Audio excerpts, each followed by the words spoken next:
Hello friend, I am doctor Harshad Rawal MD homeopaths और मेरी channel में आपका स्वागत है। मित्रों, मॉनसून की ऋतु आ जाती है तो हमको आनंद उल्लास रहता है, पर कई बार साथ में मानगी भी ला देता है तो घर में शौक का वातावरण हो जाता है। और इतनी दवाई चलती है, इतना हॉस्पिटल के चक्कर होता है, दर्दी अच्छा होने का नाम ही नहीं लेता है।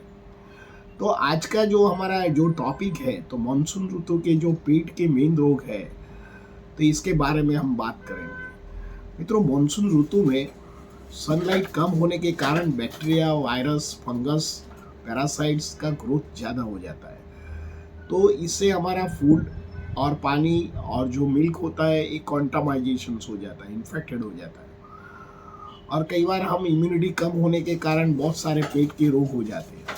और कई बार तो इतना बड़े हो जाता है तो इसको हॉस्पिटलाइजेशन करना पड़ता है, सर्जरी करना पड़ता है, और दर्दी इसमें से बाहर ही नहीं निकल आता है। पर आप जो इसके साथ जो होम्योपैथी की दवा आप करते हैं, तो ऐसे सारे जो रोग में अच्छा तो हो जाता है, पर दर्दी स्वस्थ होके ये मानसून ऋतु का आनंद भी ले सकते हैं।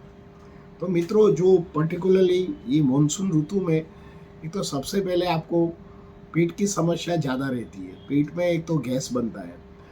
कई बार गैस में क्या होता है कि वात पित्त कफ का इम्बैलेंस हो जाता है, और कई बार वात वायु प्रकोप बढ़ता है तो हमारा पेट में गैस बनती रहती है।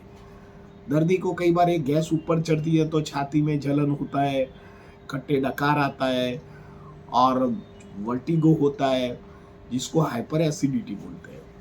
और कई बार ये जो एसिड होता है पीत में भर जाता है तो दर्दी को साइलेंट रिफ्लेक्ट होता है। दर्दी को जलन नहीं होता है, पर गैस ऊपर चढ़ता है तो ये गले को रोकता है, तो गले में खराश आ जाती है। कई बार नाक की हड्डी में भी ब्लॉकेज आता है तो नेजल रिफ्लेक्ट होता है, नाक में बोलने में दिक्कत आती है, कान में भनभनाहट आता है, वर्टिगो आता है, चक्कर आता है, माइग्रेन रहता है। ये सब कुछ रिफ्लेक्ट गैस्ट्रिक की वजह से है। तो आप इसमें होम्योपैथी की जो दवा है, नक्सवामिका है, इपिकेनम है, आयरिस वर्सिकुलारिस है, कार्बोवेज है, और जो जिनको ज़्यादा हाइपर एसिडिटी होती है, रुबेनिया है, लाइकोपोडियम है, नेट्रम-फॉस का उपयोग कर सकते हैं। तो कई बार पेट में गैस रहता है तो गैस बाहर ही नहीं निकलता है, नीचे ही नहीं उतरता। दर्दी थोड़ा भी खाता है तो पेट इतना कट्ठन हो जाता है जिससे किसको पत्थर पेट में डाल दिया हो। और थोड़ा भी खाता है तो दर्दी को भूख नहीं लगता है, और दर्दी को खाने की रुचि नहीं होती है। एक दिन निकल जाए, 2 दिन निकल जाए, पर ये उसको ये चेन चलती रहती है। कॉन्स्टिपेशन हो जाता है, इसके ज़रिए उसको बेचैनी रहती है, और पेट में कोई भी तरह आराम नहीं होता है, दर्दी रेस्टलेसनेस हो जाता है। तब आप होम्योपैथिक में ब्रायोनिया है, नक्सवामिका है, एंड कार्बोवेज का उपयोग कर सकते हैं। कई बार मित्रों, यही सीज़न में जो गैस्ट्रिक प्रॉब्लम होता है, नीचे उतरता है गैस, और बार बार फाट आता है, इसमें से बैड स्मेल आता है। दर्दी कम खाता है तो भी उसको एक गैस्ट्रिक प्रॉब्लम रहता है, कॉलिक पेन होता है, लूज मोशन होता है, इसमें चिकास भी आता है कई बार। और दर्दी कई बार मीटिंग में बैठता है, फाट आता है तो उसको एक शर्म की सोच की बात लगता है। बार बार उसको स्टूल जाने की इच्छा होती है, तो ऐसा स्टूल होता नहीं है, पर उसको ऐसा लगता है कि भाई मैं वॉशरूम में जाऊँ तो अच्छा लगता है। जब ऐसी कंडीशन हो जाए तो आप होम्योपैथिक में लाइकोपोडियम है, नेट्रम-फॉस है, एंड पल्सीडिले का उपयोग कर सकते हैं। मित्रों, यही सीज़न में पर्टिकुलरली आपको डायरिया एंड वॉमिटिंग का इश्यू ज़्यादा बनता है। कई बार दर्दी को नौशिया रहता है, एसिड रिफ्लक्स के कारण खट्टी डकार आती है, तो आपको इसमें आयरिस वर्सिकुलारिस है और कार्बोवेज है, रूबिनिया नाम की दवा है, वो कर सकते हैं। कई बार दर्दी को स्टूल में म्यूकस आता है, और कई बार चिकास इतनी आता है कि हाथ धोता है भी तो भी अच्छा नहीं लगता है, स्मेल आता है, भूख नहीं लगता है, और कई बार तो दर्दी टट्टी करता है तो इसमें चिकास के साथ खून भी पड़ता है। तो उसको यही सीज़न में, जिसको डिसेंट्री बोलते हैं, ई कोलाई बैक्टीरिया का ग्रोथ ज़्यादा बढ़ जाता है, और धीरे धीरे वजन बढ़ता है, घटता है, बढ़ने का नाम लेता नहीं है। दर्दी थकान लगता है, सांस फूल जाता है। तब कंडीशन में आप मर्क सॉल है, मर्क कॉर है, मर्क आईआर है और साथ में चेलिडोनियम लाइकोपोडियम का भी उपयोग कर सकते हैं। मित्रों, यही सीजन में वायरल इन्फेक्शन से कारण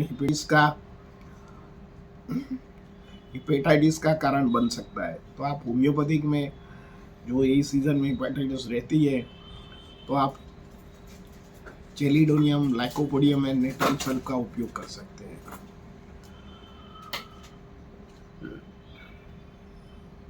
मित्रों, मानसून ऋतु में जिन लोगों को पेट में डायरिया हो जाता है, पेट में पेन होता है और गुड़गुड़ आवाज आता है, गैस्ट्रिक प्रॉब्लम रहता है और पाचन शक्ति वीक लगता है, थकान लगता है, सांस लेने में तकलीफ रहती है, तब आप मैकफॉस है, चेलिडोनियम है, नेट्रमफॉस है, कॉफिया कूडा है, यही दवा का आप उपयोग कर सकते हैं। मित्रों, यही सीजन में टाइफाइड का भी मामला रहता है। तो जब टाइफाइड फीवर आए तो आप बैक्टीरिया है और साथ में बेलाडोना है, कैलकेरिया कार्ब है एंड फेरमफॉस का उपयोग करने से जो टाइफाइड जो 14 दिन में मिटता है, पर जो आप होम्योपैथिक करते हैं तो 3 दिन में मिट जाता है। तो मानसून ऋतु में पेट के बहुत सारे डिजीज होता है तो ये कंट्रोल हो सकता है, क्योंकि यही सीजन में जो पानी और जो हवा होता है, पानी होता है, मिल्क होता है, तो इसमें कॉन्टामिनेशन होने का चांसेस ज़्यादा रहता है। तो वातावरण का इन्फेक्शन आ जाता है, कई बार पानी का इन्फेक्शन आ जाता है, तो ये वाटरजन्य रोग होने का चांसेस रहता है। और यही सीजन में जो हमारा पेट में एक गुड बैक्टीरिया होता है, ये बैक्टीरिया जो पाचन शक्ति को एनहेंस करता है, पर कई बार हमारी पाचन शक्ति वीक होते हैं तो गट बैक्टीरिया जो गुड बैक्टीरिया होता है कम हो जाता है। तो इसको ग्रो करने के लिए आपको क्या करने का, तो इसके लिए आपको जो होम मेडिसिन है ये आपको करना चाहिए। तो दही होता है जिसको कर्ड बोलते हैं, तो कर्ड में आप गुड़ डालिए या कर्ड में आप मिश्री डाल के जो खाओ, तो ये गुड बैक्टीरिया जो होता है उसका ग्रोथ फर्मेंटेशन ज़्यादा हो जाता है। तो यही सीजन में आप दही का प्रयोग ज़्यादा कीजिए। दूसरा एक एप्पल विनेगर सीडर आता है, तो ये आप 20-20 ड्रॉप गुनगुना पानी में लेते हैं तो भी उसका फायदा बहुत अच्छा रहता है। मित्रों, खीरा है जिसको ककड़ी बोलते हैं, टमाटर है और बीट है, गाजर है, जो हम जिसको कच्चा सलाद बोलते हैं। तो सलाद में भी कई बार गुड बैक्टीरिया बनाने की क्षमता होती है, फ्रूट्स में भी क्षमता होती है, तो ये ज़्यादा खाए। और ये कुक फूड है, ऑयली फूड है, चर्बी वाला फूड है, मैदा वाला फूड है, ये धीरे धीरे अवॉइड कीजिए, क्योंकि यही सीज़न में आप जितना लाइट खाओगे इसकी पेट की बीमारी कम हो सकती है।